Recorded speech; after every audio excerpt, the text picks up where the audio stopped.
Hello. So question number one, what did you learn about innovation that you didn't know? Well, I learned that when starting on an idea in the form of a business, the mindset and strategy needs to be open-minded and adaptable.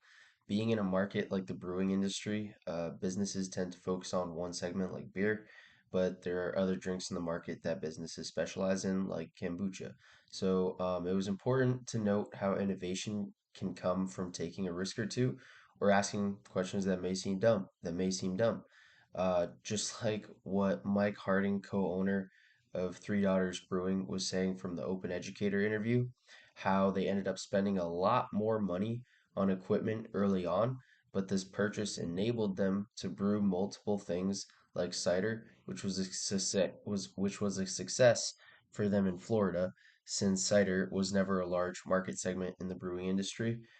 Plus, they were able to compete in other segments like beer and seltzers, so they had the upper hand, being recognized and profitable in all market segments through creative innovation. Now, question number two, how is innovation different from invention? Well, innovation and invention are similar yet different concepts. So, innovation is more about creating value and enhanced ideas that already exist. It doesn't have to do with involving or creating something entirely brand new and unheard of. Just like how smartphones are an innovation based on the invention of the first telephone. An invention is like an original idea or something that is created entirely new. Creation usually spawns from extensive research and experimentation, but sometimes it appears through discovery.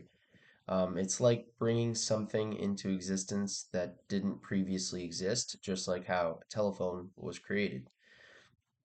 Number three, how creativity connects to entrepreneurship and innovation. Well, creativity connects to entrepreneurship and innovation on almost every level. Like Professor Diasio on the Creativity, Entrepreneurship, Innovation Moving Forward module, he says creativity enables entrepreneurs, innovators, and innovative companies to differentiate their businesses from competitors so that customers will buy their products and services. Creativity is also, as we mentioned, tied to problem solving. This is what entrepreneurs, innovators, and managers do: solve problems. Creativity is linked to entrepreneurship and innovation because those are key concepts that combined create and develop successful businesses like Three Daughter Brewing. Now, number four, why is innovation important to society, companies, and organizations? Well, I think innovation is very important for societies, companies, and organizations for several reasons, as it drives progress, competitiveness, and overall well being. Innovation leads to new industries and job creation, boosting economies and improving living standards. Transforming how people live and work is economic growth for society. Companies that innovate can offer better products faster than their competitors in a fast changing market and stand out in a crowded market. So, this competitive advantage from innovation is important to all companies. For organizations, innovation is important for employee engagement, and fostering a culture of innovation can increase motivation and engagement. So, employees that are encouraged to solve problems and think creatively are likely to feel invested in the organization's success. Now, number five, provide two examples of how innovation is important to society, companies, or organizations. Well, the first example of how innovation is important to society is by creating opportunity and providing a new way of living or working, like Andrew Wyckoff, OECD's Directorate for Science, Technology, and Innovation, said about Uber in the Invention versus Innovation video. Um, the second example of how innovation is important to companies is how it takes innovations and commercializes them to bring them closer to the marketplace. So innovation is usually a small development and has incremental process for a company, and sometimes through innovation comes about a huge different invention like the internet. So companies need innovation to be competitive in the fast changing market.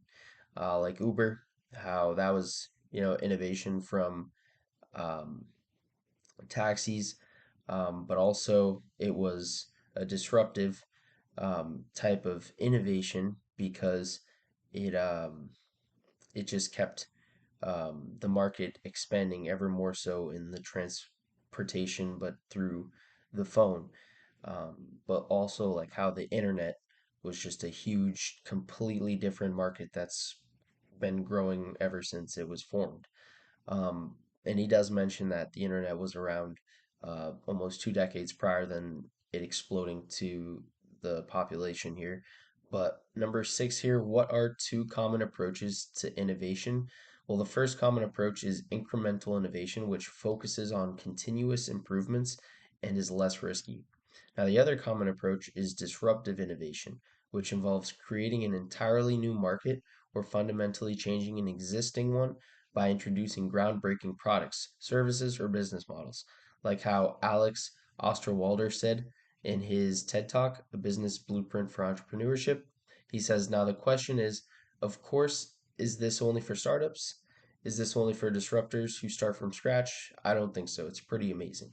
He was talking about Tesla and how they were always, or how they were asking customers for a down payment before even building their first model, the Roadster, just to see if there was a demand, and the rest for Tesla's history. Um,